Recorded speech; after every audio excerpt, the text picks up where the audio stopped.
I'm Lexy Davis, a love embodiment coach who helps people create a love that feels like home, and I'm here to bring more romance and playfulness into the world. I'm also an international retreat host, vibe curator, and human connector. I serve people through my business, Alive to Enjoy, and this podcast where I invite guests from around the world to sprinkle their wisdom and expand your perspective so you can create the deepest love you possibly can reach in this lifetime. I also want you to live the most joyous life, whatever that looks like to you, and I hope that this slice of the internet brings you lots of smiles and helps you keep your heart open. Thank you for choosing Heart Snuggles to be in your ears each week, and I'm so glad you're here with me.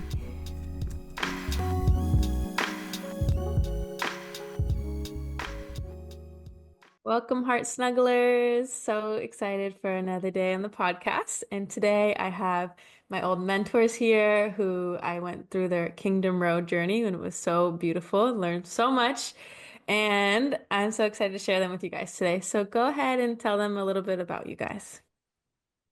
Do you want to start? Oh, sure. Well, what we specialize in is we specialize in helping single women get married, go from courted to claimed to engaged to married. And we do this via courtship.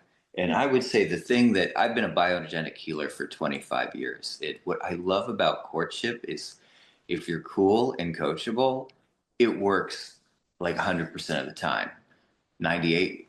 And I do our love diagnostic calls. So if people are interested, they come out here with me. And it's just so wonderful to help women that have struggled with this single situation, sometimes 10, 15, 20 years. It'd be like, and maybe they've done feminine radiance or goddess work. Gosh, we get a lot of initiates in, but it doesn't solve that like marriage issue. So we help, it took us a long time to learn it too. We help share these principles of courtship that just seem to solve the single dilemma. And it's only a dilemma if you're looking to get married. We're not saying it's bad to be single. Yeah, no, I loved how you described that, honey. And I feel like so much of what we teach is just all of the things that we learned along the way, like what not to do. Just like mistakes that we made in our relationship. And then, mistakes we saw so many other women make, and just being able to like really hone in on this, what we would call like chess game of courtship, which really is, it's not hard, but it can be nuanced. And there are definitely stages, and there's kind of a order and timing to it that is important to learn. So yeah. And an energy too. You have to hit the sweet spot. Absolutely. We see a lot of our ladies they'll suffer with the mediocre of trying to figure it out, being in their heads, and at some point it clicks. Mm-hmm. And they kick back more and lean back into God, and that's usually where the miracles start. That's right. Yeah, the courtship way is definitely not our instinct way, I would say. Like in a lot of ways, it's not, or well, at least what society has taught us to do. So it like definitely took a lot of reprogramming the ways of dating. So I'm excited to go into that. But first, the question of the podcast is, what was the last random act of kindness someone did for you? Oh, I like that question. Let me think about that. I'm trying to think.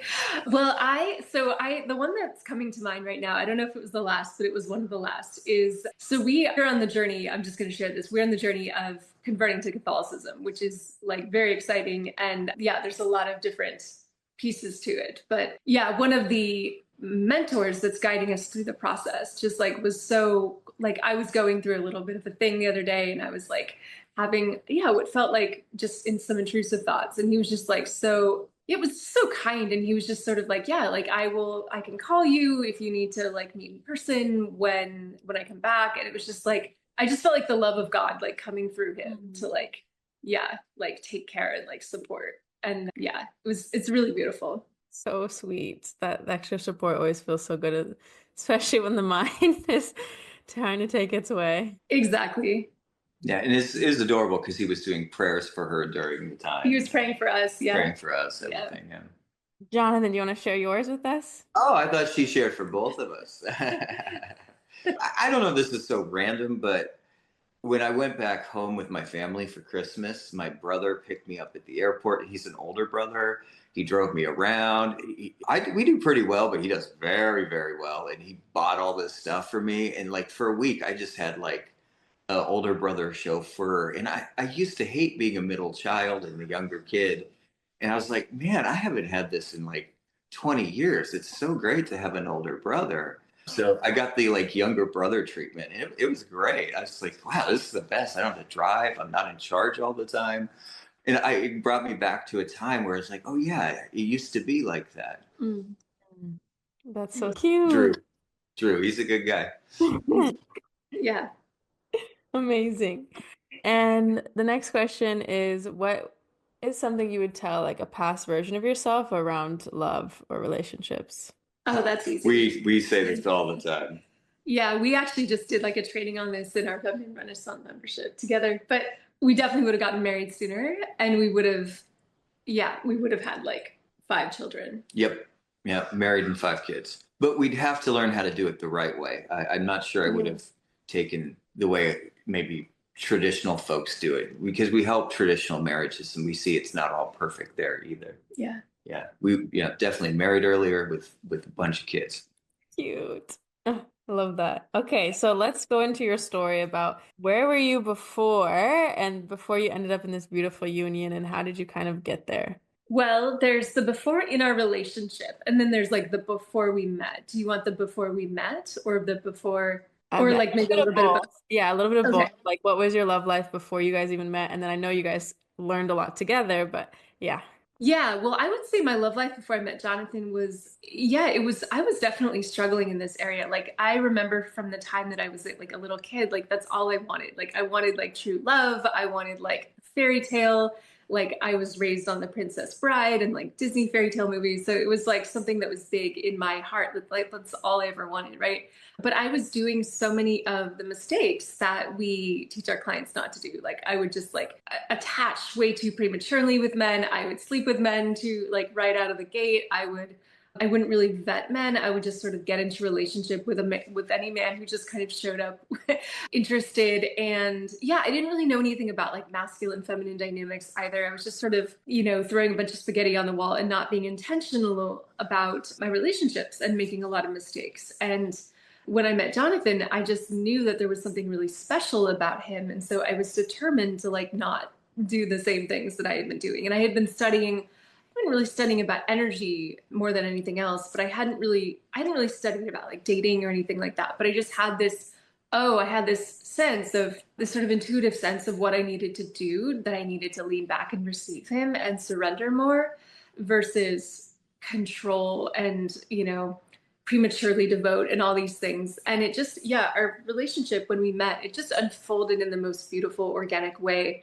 Like, he claimed me after 3 months, like really like at the 3-month mark. Yeah, that's about the right mark. Yeah. And then we had a lot of ups and downs, like in our relationship itself. Like before we even got married, like I didn't even really know that I wanted to get married. Like when we met 11 years ago, I was just sort of like, oh, let's be in this kind of partnership, this life partnership. Maybe we're monogamish, but maybe, we were on the West Coast. So there was a lot of like interesting ideas about relationships that were very non-traditional. And I just thought, I thought marriage was this sort of archaic, old-fashioned idea that like didn't really matter. And then I started like listening to I started going on like a tantric path and a goddess path. And then I just got a lot of ideas from those groups and those teachings that like really created a lot of issues in our marriage or in our relationship.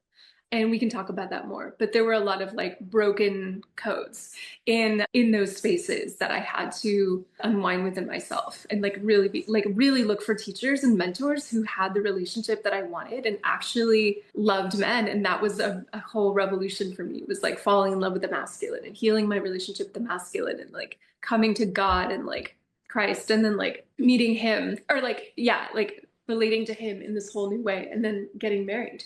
So there was a whole journey. So good. I'm excited to dive more into what you went through. And I just want to hear a little bit from you too, Jonathan, of who were you with before Claudia? Well, I must have done some things right, because a lot of the courtship skills I have and share with women are actually really great dating. I had a lot of romance, I would say, and a lot of great dates, and some not so great, and some great girlfriends and some that didn't go so well. But overall, I think I really did learn and map out some of the courtship journey. Mm-hmm.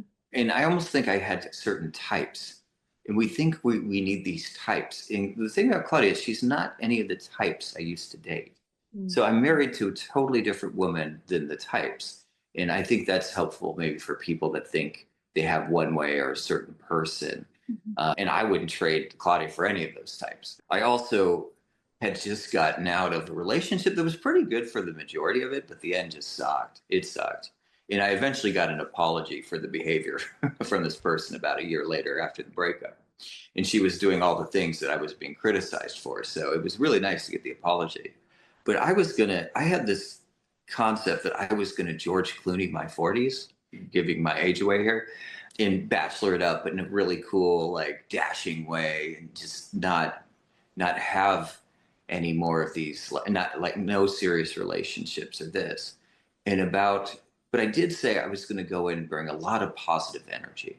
Like that was my thing. It's like after that breakup, I had a couple months there. I'm like, I'm just going to bring positive energy into the dating. So I'm giving, not taking, and I'm really mindful of it. Not that I didn't do that before, but I wanted to be super aware that there was like positive energy flowing to me, through me, to the people I was witnessing and seeing. And I met Claudia probably a few months into that.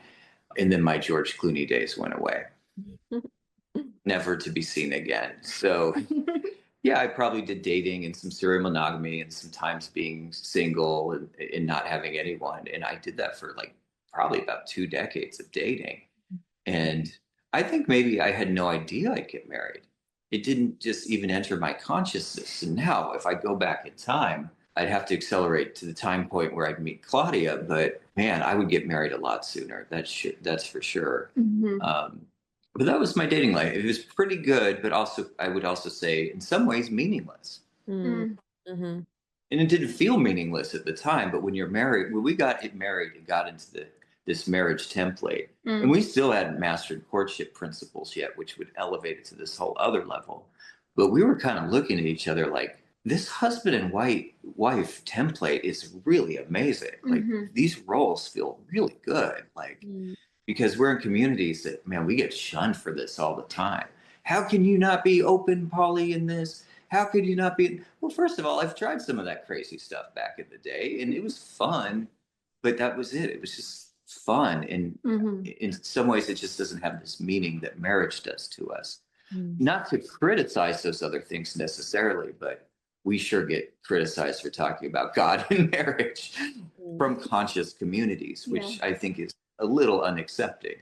Yeah. You know, if you're so accepting, maybe you can accept some tradition too. I agree. There's my soapbox of the day. That's good. So let's talk about some of these issues with the modern dating and what you're seeing now you saw in your own relationship and in the women that you work with. Yeah, I would just say there's a lot of so many issues. I would say the number one issue is people just don't know what they're doing. Whoa, that sounds like me. That's what I'm always saying. Put it all in like a nutshell. People, it's random, chaotic, throwing spaghetti on the wall, hoping something sticks, and just kind of entering into relationships really randomly and chaotically, without intention, without any know-how, without any, we always use the metaphor of dancing the tango for courtship. It's like this, there are these steps, right? And people are just doing something else. People are doing ecstatic dance or 5 rhythms, but they aren't they aren't learning the dance moves, right? And so I would say that's a big part of it. It's just there's a lot of lack of education around how to actually date, how to court people, from men and from women. And I would say that's probably the biggest issue. Just because I do these kind of love query calls when people want to change their love lives, and it's almost been every call I've had. Women that thought that feminine embodiment was going to solve their single issue. And we get this polarity people all the time. They think it's going to solve this issue, and it's meant to solve other issues, but they're so sure that the amazing feminine goddess teacher online, feminine embodiment person is going to fix their relationships with men. And honestly, a lot of this stuff backfires. And even if it doesn't backfire, it's just missing a key ingredient, which is the whole journey, honestly, if you want to go from single to courted to claim. And it's a divine order and timing of the masculine, because women tend to hold the gate. I've heard other people say this isn't my idea. women hold the gateways to like physical intimacy, right? Sex. And men kind of hold the keys to commitment in some ways. Mm-hmm. And if you learn the divine order and timing of men and also how to appreciate and respect and honor them, they will step up and hero and claim. But if you don't know that timing and order, it just backfires and then it'll blow up. And then I did all this feminine energy training. And then sometimes they'll even blame the world of men. And it's like, no, you actually are putting everything in the wrong order and timing, or you don't know what to do. And there is a process. That's why our work is called the King's Road. It's kind of like driving school. You can't, let's pretend the world still uses stick shifts. You can't go from first to fifth gear and not grind the gears out. You know, you can't drive off the road and expect it to work out. You can't drive through a red light and not expect to get a crash. And this is what's happening universally. I think everyone's trying to solve everything through energetics and feminine embodiment, which is totally a necessary component of this, but that's part of the component of it. It's like you have the gas in the car, but you don't know how to drive it. Yeah.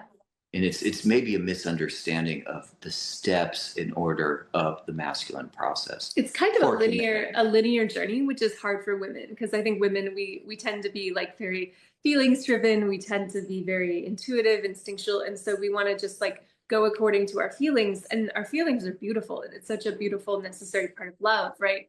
But also having like, there's actually like a linear process of like the masculine operates on on a timeline that we actually have to surrender to, which can be really hard. Yeah, definitely. That's super challenging. I for sure struggled with it, and yeah, we're used to flowing, I find, especially with dating, and so, or just like, committing so soon, which is one of the other biggest problems. So yeah, to actually trust the timeline, and it's something I hear all the time, is like either wanting your man to propose or to take those next steps and it's not happening in the timing you want, or even just the initial phases. So yeah, how do you support women to move through this journey? Yeah. Well, just, and I think this is the kind of answer to it, but a few months ago, I had a woman say something in our program that I've seen time and time again. And her head was just spinning in circles as she was saying, I get it. Love, it's all secular and it's non-linear. And she was going through a hard time. Whenever the head starts doing this, they're spitting out quite literally. A wonderful woman, beautiful. But I could tell, and I had to stop her at some, and I could see other women in the program kind of doing like this, like nodding, I get it. I had to stop her and be like, wait, no, that is not true. There are steps in stages. You're new here, but you'll know the steps and stages at the end of 3 months, at least have a good idea of it.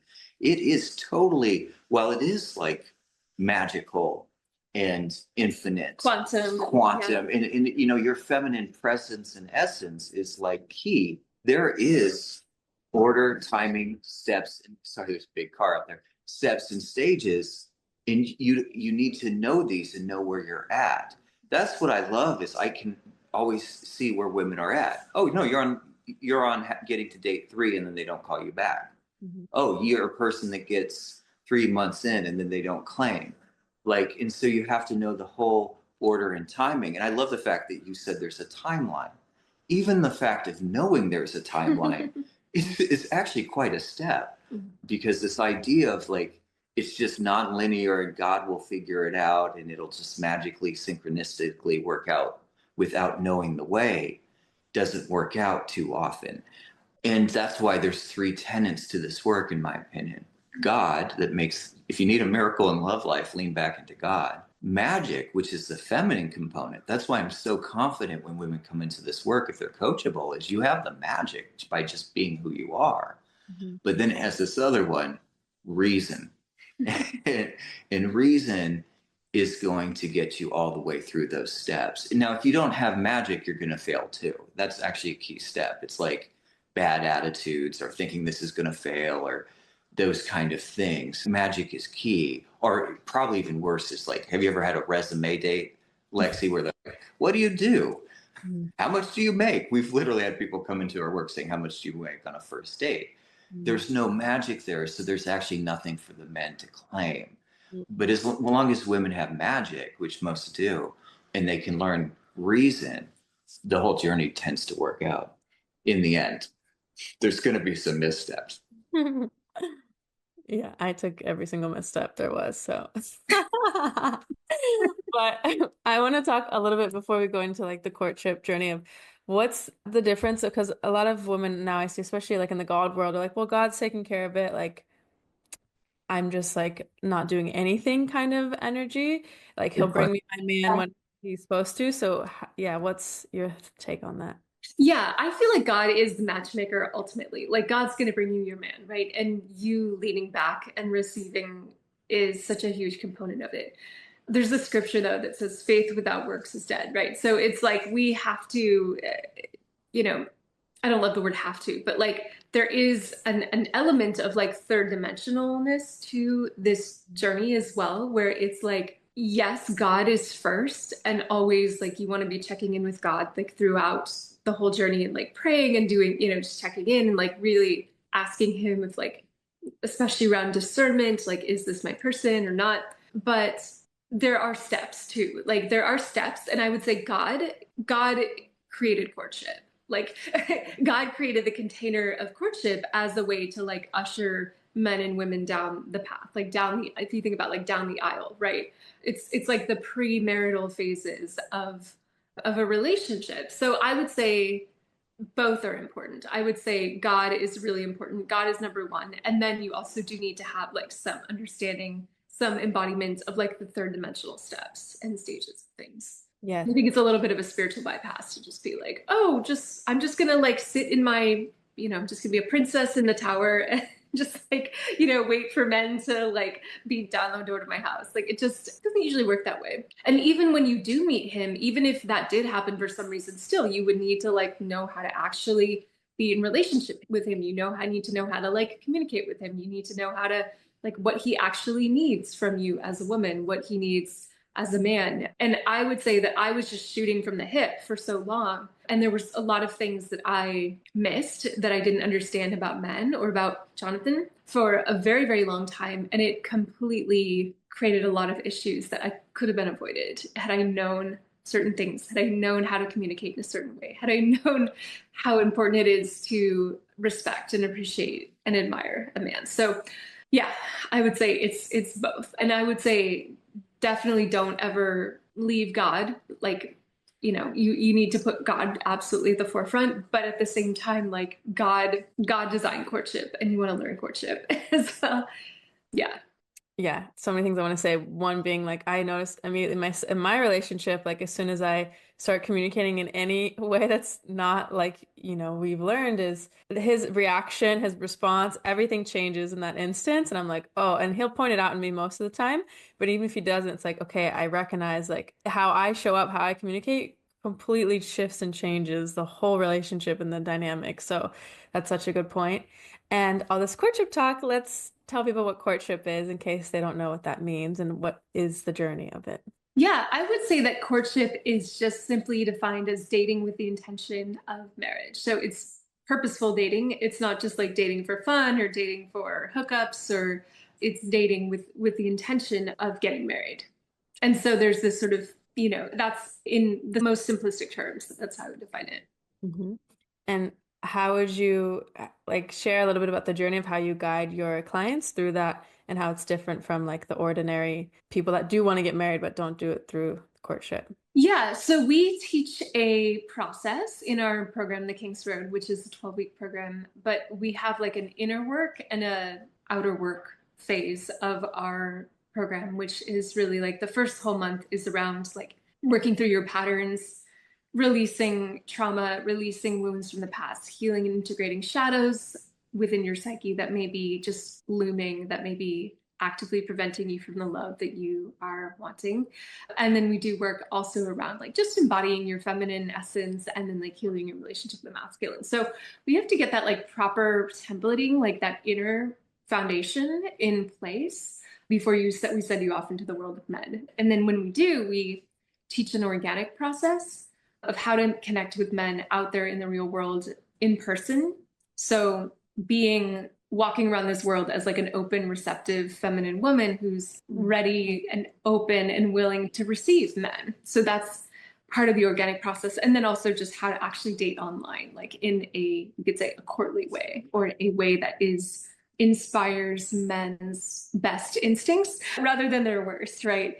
And yeah, so we teach both the organic and the online approach to dating. And then we teach the whole like timeline, right? Like, okay, this is the first stage. This is what you want to this is what you want to be focusing on, like a first date, second date, third date. And then we move on to like fourth date, fifth date, sixth date, like what that timeline might look like. And then really what you want to do as a woman, how to, in that void space in between being single and being fully claimed, how to navigate that, how to surrender, how to trust his timing, how to lean back, how to receive him, how to of control, how to resource and regulate yourself and take care of your inner child if you're freaking out, right? You want to like put all your eggs in one basket. And that's another thing we teach, is like how to like date multiple people, which is something that we recommend, or you insist. I'd say, yeah, multiple to me sounds like a lot. Like, yeah, 2 to 3. Two to three. And it's, this is a modality that goes back to the Middle Ages. Yes. Actually, from a Catholic Christian tradition. It's a very special one. This is where the knights come from too, and all of this. So it's got an ancient quantum feel to it. Yeah. It's tried and true of the past with quantum modalities. And it really, the only way to get your husband, poor women out there, is you have to go on your Cinderella season. Mm-hmm. And it's really fun to see, because a lot of ladies have never had that before, really being charmed and spoiled and treated. And you do need 2 or 3 high quality suitors, because if you collapse that wave too early, this is the number one mistake. Yeah. Yeah. If you go devotional too quick, you lose your leverage and all sorts of things happen. Yeah. On my love diagnostic calls over the last 2 years, I get a lot of divorcees that want to refine love. And I always go back, and they've always collapsed the wave. They've never had like 2 or 3 suitors. So I've actually tracked divorce to this stage. Mm-hmm. Early on. And that's what's cool about courtship. It will solve most marriage issues later on. Things will appreciate over time. We have a better marriage now at 11 years. That we're more in love than ever. So mm-hmm. It stops that other shoe from dropping, because it's not just enough to find the right guy. You need it to work out in the long haul. Mm-hmm. And so it's a very magical thing, but you have to go through the Cinderella season. I'd say the majority of our clients find their partner within 2 to 9 months. Mm-hmm. It usually will solve that. It'll find him within 9 months' time, which is cool. But there are no boyfriends in this work. Mm-hmm. It goes mm-hmm. suitors to suitor to fiance. Mm-hmm. So it's kind of magical that way. I see a lot of love coaches out there talking about boyfriends and girlfriends, and it already feels off to me, just because that's not what we're teaching here. Mm-hmm. It's meant to get you into what we call a kingdom marriage, which is a marriage that's very intentional, to grow your legacy, to make the next generation even better than this one, that kind of stuff. Yeah, and what do you think is like so important about bringing sacred unions back into this, and why this marriage is so, you guys keep talking about, you wish you got married earlier. I'd love to hear the perspective on that. Yeah, we just think it's the best thing ever. It's like there's like an intelligent design to marriage that is really, it's divine, right? It's not something that like we just made up from our human selves. It's like, oh, this is a cool idea, let's get married. Like there is this, like we feel it, like being in our marriage, like how beautiful it is to have different roles and have different. There's like this co-creative alchemy that takes place in like the feminine and masculine embodied, like together, coming like really in union in service to the greater purpose of our relationship, right? And I just think that there's something so beautiful about that. I think there's something so sacred and holy about like these two, you could say like opposing forces of men and women, like Martians and Venusians coming together to like create something better than the sum of its individual parts. Like there's something so special about that, and something so profound. And it's necessary. We could just talk about it. It's very fulfilling. It gives life a lot of meaning, first of all. And Jonathan was talking about that earlier. It also makes, every aspect of our life has gotten way better since we got married. Like our business has done so much better. Our health is a lot better. What else would you say? Initiation into God is much better. Yeah, definitely. Just adventures and fun. I think men and women give each other meaning. And it Yeah. also protects the kids. It creates kids and it protects the kids. Like, I grew up in an age where divorces really started to happen. And you could just see how cracked the children seemed that were divorced. So it helps protect them as well, having a great marriage. Also just feels like home. Like it for me, it felt like I was kind of in the wilderness before I got married. Like I was just sort of like a woman just sort of out there, like in like blowing in the wind, like a leaf blowing in the wind. And it just feels like a place, and I think this is true for a lot of women, is like we desire that homecoming, we desire that rest, we desire to just feel like fully safe and fully chosen and fully claimed, and just being able to like have that is so relaxing and so just deeply nourishing to my nervous system, because I'm like, oh, I don't have to go out and find my person. I don't have to go out and, try and protect myself or like figure out how to provide for myself, or I have to like, it's just Jonathan's here. He's got me. And there's so much safety in that. There's so much of a like a relaxation. There's so much of an unfurling of my own feminine essence that can thrive in our marriage because I know he's got me. And that for me, that has been huge. My love, you've built a life, you've built the career, you've built the success. But when it comes to love and softening and receiving, you're always the one in control, always thinking, planning, and doing. What if you didn't have to? Soft Girl Season is your invitation to melt into life where you feel safe, supported, and adored, where you actually can trust men, trust God, and trust yourself. Inside, women have found their dream partners, started receiving clients with less effort, and watched their men step up to pamper, cherish, and adore them, all by learning how to soften into their feminine energy. They've gone from feeling numb and guarded to magnetic, deeply loved, and radiant. So if you're ready to stop over-functioning and start being treated like a queen, come inside Soft Girl Season and let yourself be the woman who has it all. Join us using the link in the show notes and receive instant access and start being provided for by God and men. Best feeling.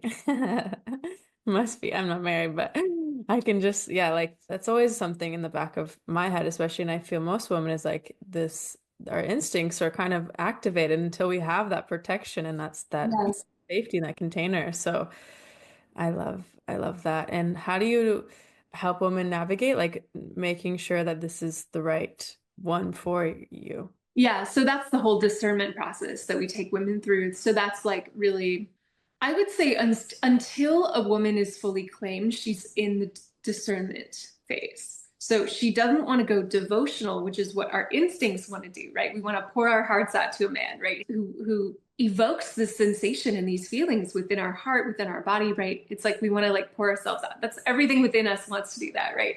So we almost have to like fight against that instinct and like actually lean back and receive and like watch and wait and observe his behaviors and his actions. And this doesn't have to take like years or even like months. It can happen often within, a month, or even sometimes, 5 dates or something like that. Like you get a sense of a man after like 5 dates. And after that, it's like, okay, I can start moving into this other phase. But you want to be in that discernment phase. And really the question you want to ask yourself is like, do his actions match my feelings? Is there a congruency between how I feel and how he's showing up? And Yes, is there like, yes. or am I feeling a certain way? He's making me, because this would happen to me before I met Jonathan. I would just kind of instantly fall in love with men, but then they would ghost me and I'd be like, what the hell? Like, why am I falling in love with men who are not like giving me their full presence and attention? And it was because I was collapsing the wave too soon. I was like going all in. I was putting all my eggs in one basket. I was going into devotion before I'd really gotten a sense of who this person was and whether they were somebody that I actually wanted to be in a relationship with, or who would be a good relationship match for me. So I would say, yeah, I mean, your gut instinct is always, something to listen to. That is really important. Your connection to your somatic whole system, your viscera, your gut, your heart, like these are really, really good sources of information, but it's also not the only sorts of information. You also have to like get kind of objective with yourself and be like, okay, he keeps showing up, he keeps coming around, he keeps coming, he keeps pursuing me. there's consistency, right? Like he's a man of his word. He's a man of integrity. He's a man who does what he says he's going to do. So I would say that's something really important to look for, is like consistency, integrity. Do his actions match his words? Do his feet match my feelings? And is he somebody that and we can talk about other things too, but I would say that's the most Absolutely important thing.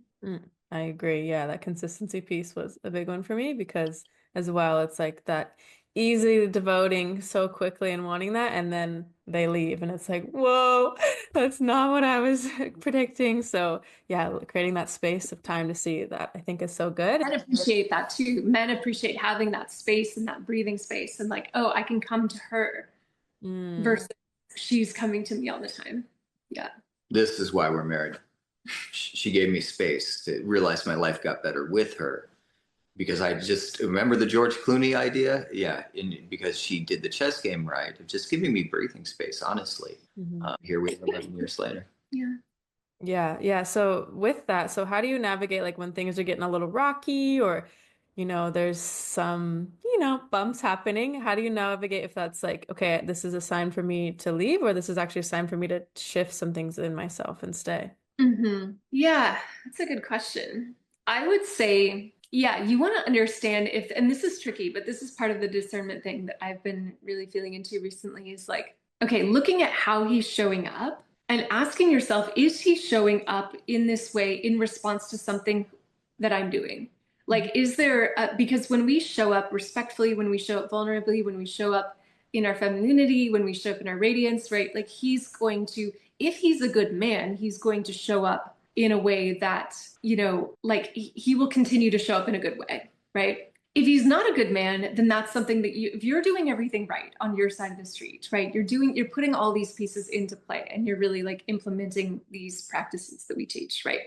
You're doing courtship correctly. And he's not rising to the occasion. He's not claiming. He's neither here nor there. He's wishy-washy, 1 foot in the door, 1 foot out the door. He's not your guy, right? And that at that point, you want to be able to cut him off and be like, oh, this is not my person. I'm going to look elsewhere, right? Or if there are genuine issues that come up, like we would say red flags. Like there are real issues, like he's got substance abuse problem, or there's, emotional, physical, verbal abuse, or there are no job. Yeah. Like, exactly, inability to provide, like these basic things. If they come up, then they're like, it's kind of game over, right? So you have to discern, like, is this me, right? Is he responding to me? And if it is, then I can course correct and get a different result. But sometimes it's not us. Sometimes it's just you're not with the right match. So that's a really important thing to be able to discern, like, okay, is this me or is it him? And if it's him, then I need to let it go. And if it's me, that I need to course correct, and I need to see, okay, how can I massage into place, like what, I need to do from my end of things that will smooth things out, because the feminine holds a lot of power in relationship, as you know, to make or break a relationship with the right guy. Yes, I'm directly experiencing that. I notice when I slip into my old ways how that shifts everything. So I'd love for you to just give one example, whether it's in your guys' old dynamic of relationship or with the clients you work with that are married, that are going through some rockiness. What's one way that women kind of destroy the relationships without maybe realizing it? Maybe it was. Why don't we do destroy and then how to solve this? Because I also have another way to deal with this, which is get back to the chess game. How do women destroy? Criticize your man. Go ahead, do it. Criticize your man. In fact, when you guys were talking about devotional, like just to show you the game here, if you're devotional like you two are, we can get you your man. If you're the other one, overly discerning, critical, we often won't even work with you. I'm looking for my 6'5" finance guy. Oh boy. And it's hard to say, I don't tell them this, but one, we have to help our men not date those women because nothing's ever going to be good enough. Now, some can convert and change, but if they're like, have these high standards in this, that overly discerning is really hard to deal with in men. And if you're staying in the discernment phase, when you've moved into devotional and you're criticizing your man, it will backfire every time. Not respecting the masculine. And I think it's good to understand that men are inherently defended and offended. They're walking with the swords around. that it's good to approach with an understanding of that, so that you can be appreciative and honoring and respectful. They're just wired differently. Yeah. One of our mentors, Laura Doyle, says men aren't bad. It's not that they're bad. What is it? They're not misbehaving women. Yeah. They're men. But if you criticize your man, that will kill the tone. Because what you ladies have, really, I think there's two superpowers. Your tonality, and I always say tonality creates the reality. If you're living your romantic comedy, I think that's a good vibe, because life presents challenges. And if you can laugh and enjoy your romance, if you're delightful overall, our brand's called Ecstatically Ever After. So we want your heaven on earth. If you're delightful in tone, he's going to generally respond, as long as you have a good match there. Mm-hmm. And then where most issues, in my opinion, happen are in the communication. Mm-hmm. So we have a way of like getting desires met that are appreciative versus condemning, ways to get like ideas through that you need through that work really well. Like we always say, I'd love to, versus why didn't you do that? Mm-hmm. Why didn't you do that is going to set him off and walking out the door. And yet so many people, I hear this all the time, even from goddesses, he needs to step up and be a man. Mm-hmm. Well, how can he be a man? You just took that role. Yeah. So when you use courtly communication, it, as Claudia would say, it inspires his hero instinct. And I would just say this: if you're having an issue and you've already gone through the discernment phase and had a couple suitors and you didn't collapse the wave and you have a good match, you usually just need some space and time. Like we teach separation to, let's go to married people who might have 17 years of resentment. They need to separate. So they avoid a separation. Go enjoy your own life more. And then when you come back, you'll often hear, I miss you. Where have you been? We even say, go find a couple other suitors. Now, that doesn't mean go make love to the mailman. That's not what we're saying here. It's like, what you do is you like art, go to your art class. Is your career doing something cool? Focus on that too. So you're not just collapsing on the wave on him and obsessing with him. So if you kind of find a couple other suitors to balance out the energy and get this thing that courtship really provides. Women drop their leverage all the time. Mm-hmm. So you keep the tone good, you take some separation energy. I have a man cave, so I can like be sane after a challenging day. And, you'll hear, and you have a couple other suitors and things that interest you. It balances these things out. And you often don't even have to solve the problems in the way other people do. You just naturally get back to that vibe of like, oh, I love you. I miss you. Mm-hmm. Yeah. And I love it too, because something about your guys' work is it's so, I don't know if the word's simple, but it's like, it's not like you have to go and do all this like deep work and have these like ginormous conversations and, put all the puzzle pieces together and all that heaviness. And instead it's like, just take some space. Like, it's not that complicated. Yeah. Yeah, and especially for men too, like they don't love to have the long processing conversations, like masculine men. That's like really hard, like very laborious for them. So they'll do it often, but like to make us happy. But yeah, that's more like a female thing. One of our biggest don'ts is do not send the letter where you're like processing things for 2 or 3. I think we really could make it. Men just will run away from that. We saw another lady that actually teaches love, and she posted one of these letters as a blog to her husband, and it was like 3 pages of husband, I'm miserable complaining inside, about her, complaining inside. Yeah. And Claudia and I looked at her, they were like, uh-oh. Mm-hmm. Yeah, and vulnerability, we have to understand that complaining is not vulnerability, right? There is an element of feminine vulnerability when we're sharing our feelings from our heart, when we're expressing ourselves, when we are sharing, using emotional language and saying like, I feel this, I would love, right? Or like, honey, I feel really sad right now. I could really use a hug. Or like, oh, like I would really, I'm just feeling really overwhelmed. Like I'm feeling really tender. Like I'm feeling so sad. I'm feeling so triggered. But what my boss said, right? Like that's vulnerability. But if I have my list of things that he has done wrong and I present them to him, and I'm like, you need to do this, you need to do that. And you're not doing this enough, and you're not doing that enough, and you're not committing to me, and you're not whatever. It's like, it's deeply emasculating, right? It's deeply dishonoring of who he is as a man. And he's going to want to get away from that. It's like, it's like depriving him of oxygen. Like men really do need respect. Like they need oxygen. And like, coming to him from a critical place, or just sort of hyper spewing our emotions, it's deeply disrespectful. Yes, and that I love that the vulnerability is different than criticism, because I've definitely slipped into that as well in all my relationships. And it's like, again, you feel the difference of like he can't hold you when you're doing that. His swords go up, right? Versus Yeah. like when you're actually vulnerable, it's like boom, he's there, he holds you. It's like this Yeah. this response that you want. So yeah, I think that's really important. And I would also just love if you have maybe just one other ways of that women disrespect men, because I know respect is like the biggest thing for men. Yeah, if you want to think about it, you want to remember them. It's the C's. It's like the deadly C's. So criticism is one, complaining Mhm. is another. So yeah, criticism, complain, compare. So you're comparing him to other men. Control is the other C. Mm. Control is the one. Yeah. Mm. Yeah, mothering him, belittling him, kind of talking down to him, like he's lesser than you or like he's not as smart as you.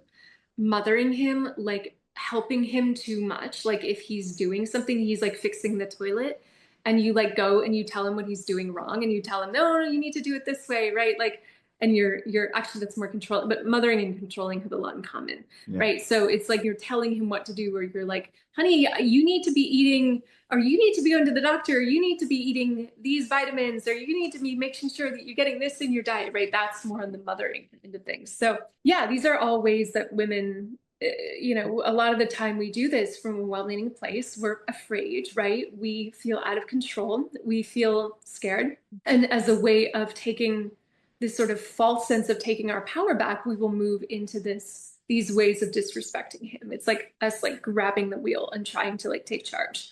But again, it's deeply disrespectful. It won't ever go well, won't ever go well. And your man will respond in a way that's, defends himself. And he has the right to. Mhm. Yeah. I think there's a bad habit in a lot of goddess feminine communities of swamping. Mm. And this and this and this Mhm. and that, like, and then what I hear is he won't hold space. He wasn't a king. And it's like, no, he's going to tell you no, because he doesn't want that swamping all day long. He doesn't want to hear how things aren't going well and this and that. You have to hold it into containment. We used to, back in the day, when Claudia was in the swamper classes, and it was amazing how many people would be losing their partners and husbands in this work. Like they would literally say in the group feeds and chats, I'm losing my husband. I'm losing my He can't hold space for me. He can't hold space for me. Yeah. And Claudia would tell that to me, but it's like, I say it, I want us to be generally in a good mood Mhm. and have a fun time together. And so what we learned is to contain it. And so we practiced like where she could have 5 or 10 minutes to just swamp or whatever you want to call it. It says, yeah. And we'd actually put the timer on. And after some time, I even learned to stop trying to fix the problems in the moment, because men want to fix, and that's a good thing. Mm-hmm. But if you swamp, he's going to try to, well, if that's wrong, let's do this. This is how men are wired. You want that. That's actually good. But I learned to not fix in the moment, give it a few days and be like, remember when you said that we could do this? Yeah. But then it got to the point where we really didn't even need to do that anymore. Mm-hmm. Like maybe once a month or every 2 months. And this was almost like a daily practice back in the day. Mhm. But this is why I think containment and self-regulation, I teach containment from day one, working with our ladies. Containment, containment, containment. You don't want to go on a first date complaining about exes, nor do you want the other guy to, the other guy, the man, nor do you maybe want to do that when you're happily married. So containment is this like mysterious key to happy dating in marriages. And I really don't see people talking about that very much. Yeah. Yeah, I think that's such an important piece. And yeah, it's hard because like when you get to the feminine empowerment, it's like finally we like can feel our emotions and like, wow, I can express myself. And then you're like almost excited to bring that to your man. Then he's like, what is going on? This is not what I signed up for. Like, where's the peace? And so, yeah, it's just like weird, like, wait, what? So, yeah, it's been a journey for myself as well of like learning the line and learning how to not just dump it all. And, it feels as a woman, it feels so intense sometimes, like we feel so deeply. And it's like, how am I not supposed to express this right now? But yeah, it's definitely a skill that comes with time, I think. And it is your superpower. Your emotions are why we men love you so much. I love seeing all these subtle emotions cross Claudia's face. It's just, wow. It's like a whole mysterious world to us men. I love that you said that on the face because you men can read us. That's one of my favorite things about men is like how quick you can pick up on us and like are always like recognizing our little energy shifts and you're so in tune. And I think most women miss this. They like think men are like oblivious. I'm like they are so connected to you, especially if you're his woman, and they Yes. care so much. Yeah. Yeah. Very true. Very true. And I guess one last question is there was someone in my field and she's like really struggling with like her man isn't proposing to her and she is then she's like, well, if he's a godly man, he would already have proposed and saying these things. But yeah, what's your take on that? Yeah, I would like if I were coaching her, I would say like, okay, first of all, you want to discern, is this an issue with her or is this an issue with him? Make that distinction. Like, is there something that she's doing, maybe unconsciously, that is actively making him not want to propose? And it could be maybe there's some disrespect, who knows? I don't know. Maybe there's some impatience or pressure, or like she's kind of putting that on him and he doesn't, men don't respond well to pressure, right? So there could be some of that going on. So if she cleans that up, she might get a different outcome, right? Or she can, if it's just a man who's really at a stage in his life where he's like, oh, maybe he's divorced. I don't know if he is, but like, just for example, like, and he's made it very clear, like, I don't want to be married. Maybe I want to be married in 5 years from now, but I'm not interested in being married anytime soon. Then that's more of a him thing, right? So I would say you want to discern, is it a her or a him thing? It may be a little bit of both. But usually when the feminine, like for me, when I just started sharing my desires with Jonathan, and we had already done a lot of this masculine, feminine work, I would say before we got married, we had started doing it at least. And when I started sharing with him, like how much I wanted to be a wife and, the ring I wanted and like how excited I was about getting married and all these things, he was like right on it. So it's like we as women, we come first with the tone, with the frequency, with the desire, with the intention, and then the masculine will respond to it or not, right? But if it's I would say there should be in an ideal situation, there is like this sort of natural organic unfolding. And if that isn't happen, then either there's something going on with you or either it's not the right guy. And that's something you would have to go on a journey of discovering. How long have they been together, if I can ask? I'm not exactly sure, but I was guiding her into showing her like there was so much pressure from her end and the constant Okay. like dropping in of like, okay, I really want to get married, but not like from a desire of like, Yeah. pressure. And yeah, so and he already has kids, like divorced with kids, and his plan wasn't to get Okay. married, Yeah. but like he Yeah. wants to now. But yeah. Yeah, that's it. We just had a person in our work that was having a similar issue, but hers wasn't pressure.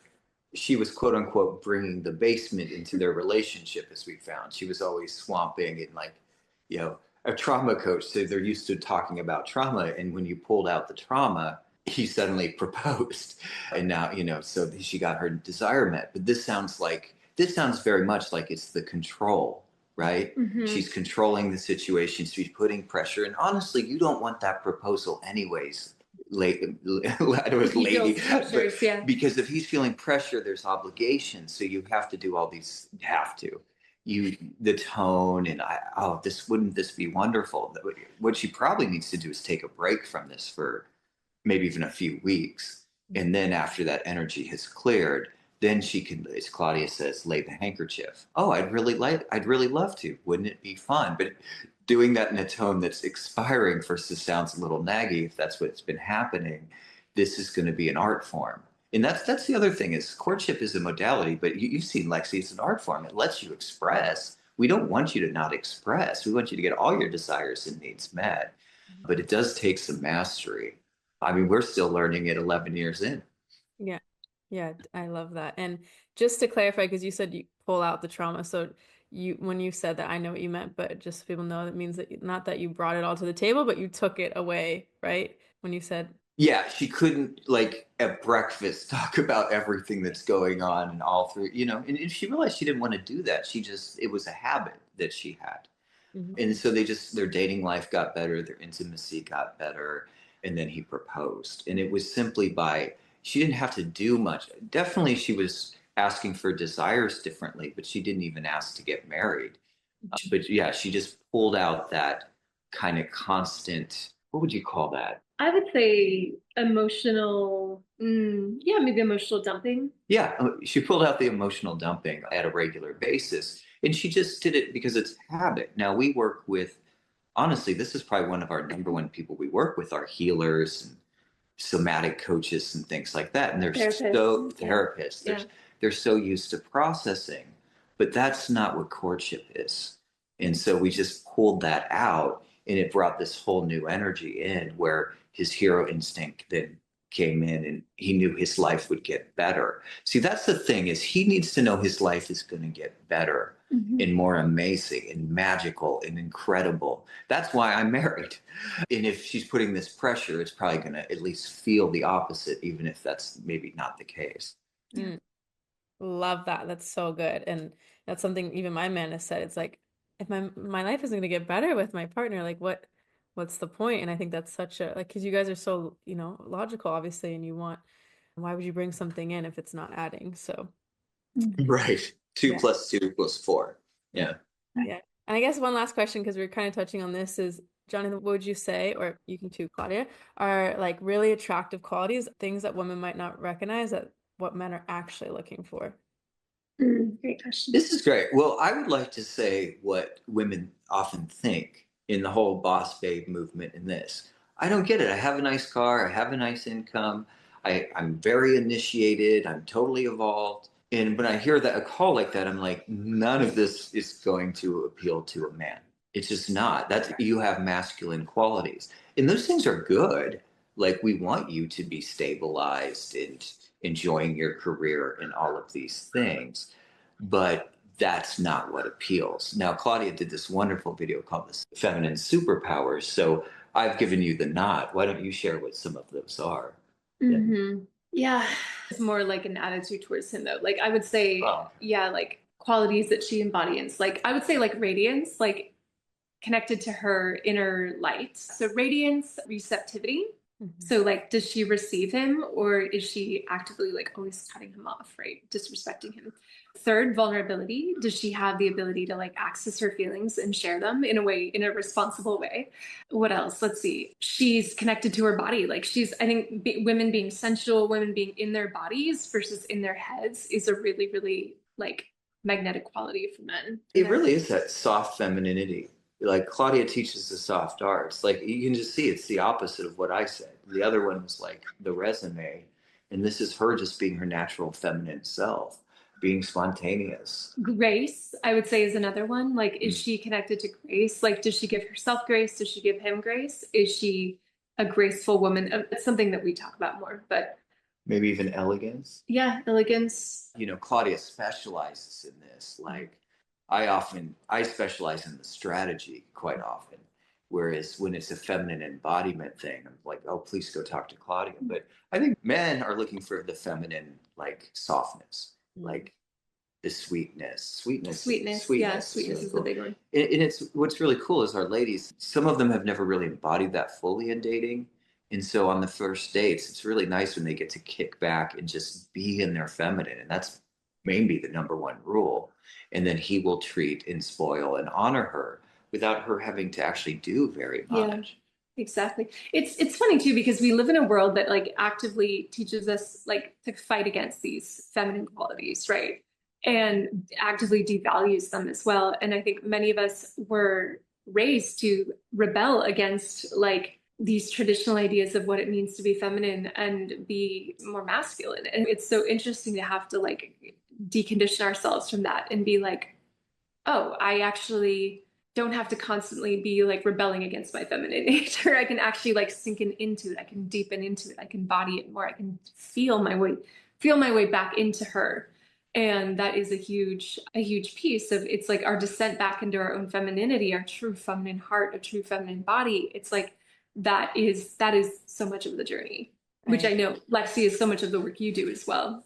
So even my guy friends I talk to, it's like, that is just so tantalizing to you men, because it's so different from you guys, and it's what you're seeking. And it's like, yeah, there's nothing wrong with you having that success, but like, they're not looking for that. That's not what makes you attractive. So those are really good points. And yeah, amazing. It's what moves the men. I always connect femininity to like the man is the fish. And if you talk to the fish, order the fish, tell the fish what to do, it's bringing a masculine. Whereas the feminine, he'll just follow it. It's true. I love that. Okay, and the last question of the podcast is I want you each to share one of your most favorite romantic memories together. Oh, we have so many.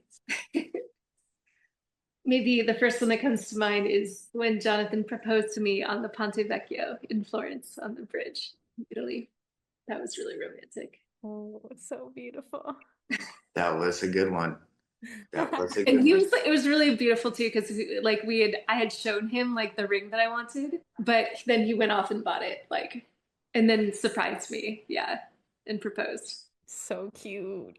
And it's like the beautiful bridge in Florence with the old and the new, old town and new town on each side. Oh, it's beautiful. I think one moment is a whole month. I think when we did the summer in Assisi, and it was like, we love this movie called Stealing Beauty. And it's this Italian summertime. It's just so magical. We had a whole like month. It felt like a whole summer of walking in. Like a lifetime. Felt like a lifetime of living in this cute like house outside of town on the hillside with the wineries or whatever, walking into this beautiful village and having dates every day, and then coming home at night and hearing the Italians partying throughout the countryside. And it was just like a whole month of magic there. Yeah. So I love it. I love that both in Italy too. Lovely. Yes, so good. Well, thank you so much for sharing everything today. And if people want to work with you or find you, where are you? Yeah, I'd say the best way to find us, you can go to ecstaticallyeverafter.com. And if you are interested in either our Kings Road program, that's like the main way we're working with women right now, is our 12-week program. Oh, yeah. Yeah. We also have a membership, but yeah, you can just go ahead and book a call there on our website. And yeah, Jonathan will jump on a call with you. Jump on a call. Yeah. So if you're single and you want to be married, you want to meet your husband this year, just go to ecstaticallyever.com and hit the Ecstatically Ever After, right? Oh, sorry. ecstaticallyeverafter.com and hit the book a link. Also, Claudia has a fantastic Instagram if you want to like dive in and catch more of like what she writes and muses about. And that's the Ecstatically Ever After Instagram page, which you can find. Yes, it's all in the show notes. So thank you guys so much. So grateful. Thank you so much, Lexy. Really fun to talk to you. So fun. Thank you, Lexy. You made it to the end of the episode, so now it's time for our snuggly heart breath of the day. Place a hand or both hands, if it's safe to do so, over your heart and take a big breath into your heart center. Open your mouth and let it go. I'm so grateful to have shared this time with you. If you enjoyed this combo, please share with your besties and your fam. And if you're a visual person like me, fly over to YouTube and watch the video. If you want to do a random act of kindness today, please leave a 5-star review so more people in the world can get their heart snuggled. You're helping tremendously when you do this, so thank you so much. And as a gift for doing so, I'll give you my Soften Your Heart Medi that feels like an exhale and a hug from within. When you leave a review and email me the screenshot to heartsnuggles@alivetoenjoy.com, you can also find the email in the show notes and you'll get the free meditation. Sending you the warmest, comfiest hug and lots of unexpected blessings your way. Remember that every single person just wants to be loved. So how can you be loved today?